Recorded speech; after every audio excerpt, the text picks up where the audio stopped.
This is Eric Greif, the manager of Death. I'm driving this car here. I'm actually driving Chuck Schuldiner's car, and we're on our way to the Beecham Theater in downtown Orlando for the shooting of the Death video, Lack of Comprehension, for the fourth Death album, Human. Ahead of me is Chuck Schuldiner in that white car, loaded down with Marshall amps, possibly even a box of whammy bars. How about you, Chuck? Proof positive, folks, that Chuck Schuldiner is actually loaded up with Marshall and on his way to the Beecham Theater to do the video. Okay, honey, you lead the way. 682-1059 in Orlando. Hey, Chuck, are we early? Statewide 800-433. Right now, I have to unload my own fucking equipment. Oh, okay. Okay, so give me some space. Okay, no, actually not. What? We want to have an actual shot here of the Marshall coming out. Here goes. Okay, Chuck, ladies and gentlemen, is moving his own equipment. The band, of course, is paying attention, close attention to everything that the director is telling him. Now that's professionalism. But then over there, Paul Masvidal, where is the guy? Okay, roll camera. Slay out.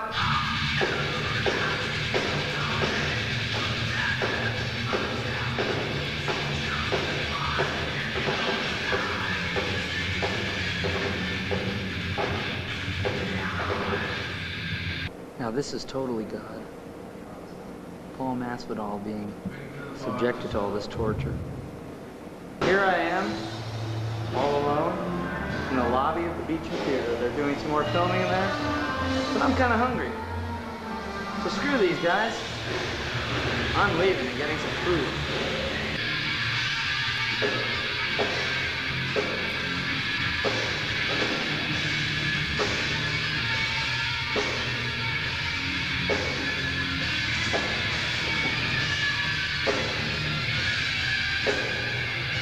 We're gonna follow these guys backstage. Enter the domain of death, if you dare. He was serious. How serious was he? He's so serious I want to fucking say hello. Killer.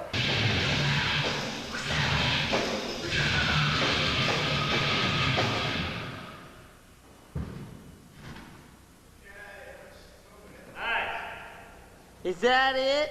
No. Anything to tell the fans right now about how you feel, Chuck? I'm only in it for the money. Sexy.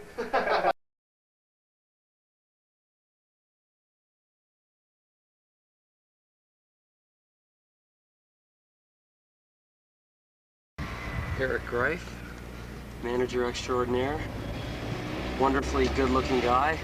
Bonjour. And Chuck from Death. Chuck, where are we? We're in the land of evil. Oh no. Actually, from a previous life that I lived here. As the third demon of Tronka, I met with fellow demons on the third level, right here on these steps.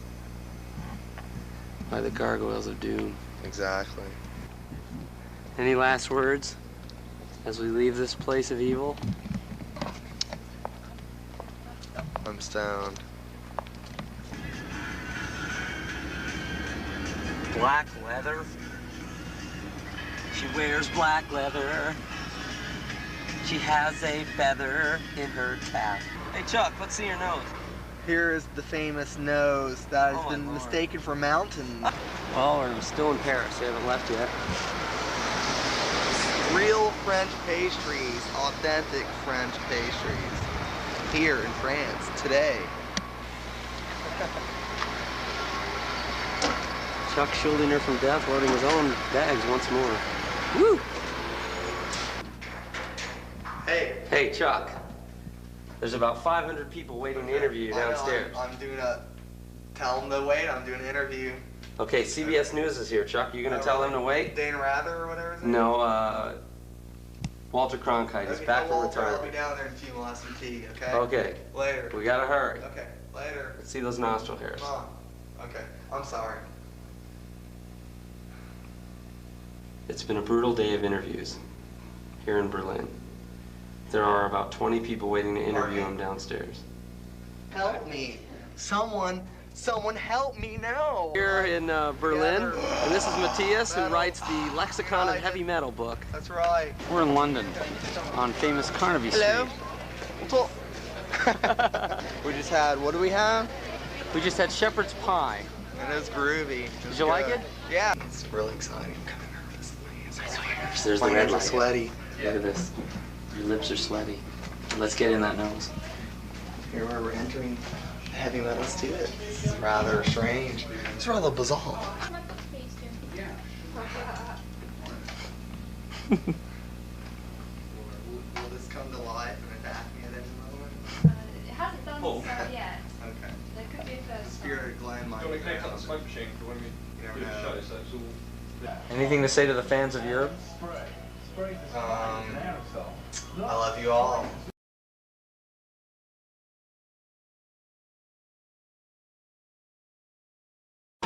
Well, over the last year, I've had some problems that I've had to overcome.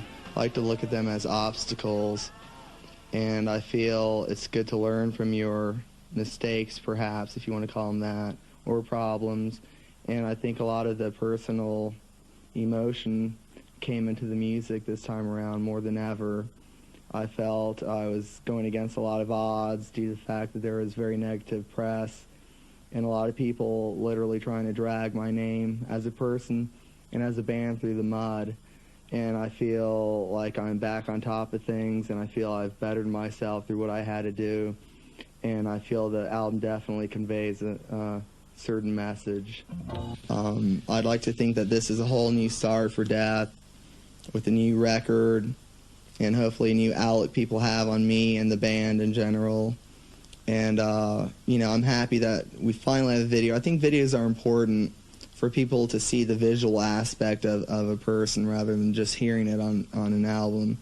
So I'd like to think this is hopefully a start of something, you know, that's going to happen again. I would like to do another one, definitely. I lost my previous lineup.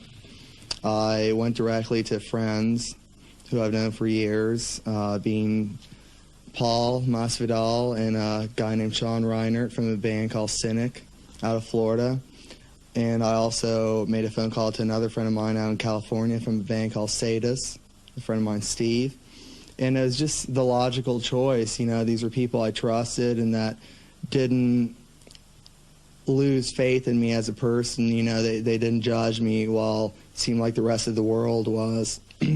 So they were luckily highly professional in what they do also. So it was a great combination of friends and top-notch musicians, and I felt that they could definitely enhance the sound of Death. I think that's exactly what happened.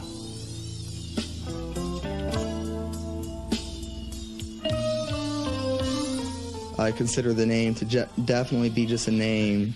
You know, when I chose it, like about 8 years ago or whatever, I wanted a name to describe the music, an extreme name for extreme music, and it's just a name to me. I'm a very positive person towards life, towards friendship, towards love, towards, you know, all certain things that we're made up as being human.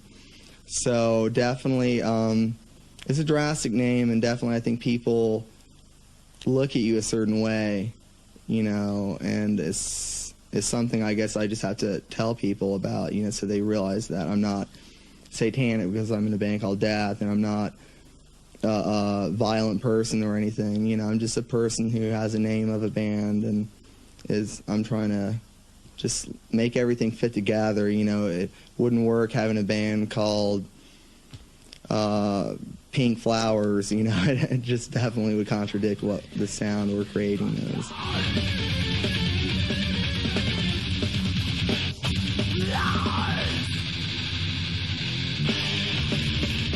Reality is far more brutal than a demon, you know, tearing someone's heart out. You know, that just does not happen in life. I see no demons around me. I think if there's evil, it's people. You know, there's cruel people out there. Evil is real on earth, you know what I'm saying? And there's things to write about in life that I think people can relate to. I'd rather put an album out that someone can read a song and say, wow, yeah, I kind of think about that once in a while, or yeah, I feel that same way, or maybe not even feel the same way, but share the interest in the topic. Death will always remain a growing band, because I think there's definitely too much of a limit being put on death metal right now with this big rise in satanic stuff and just brutal lyrics for the sake of being brutal, rather than putting some thought into and trying to conquer what people already think of heavy metal and death metal or hard rock in general.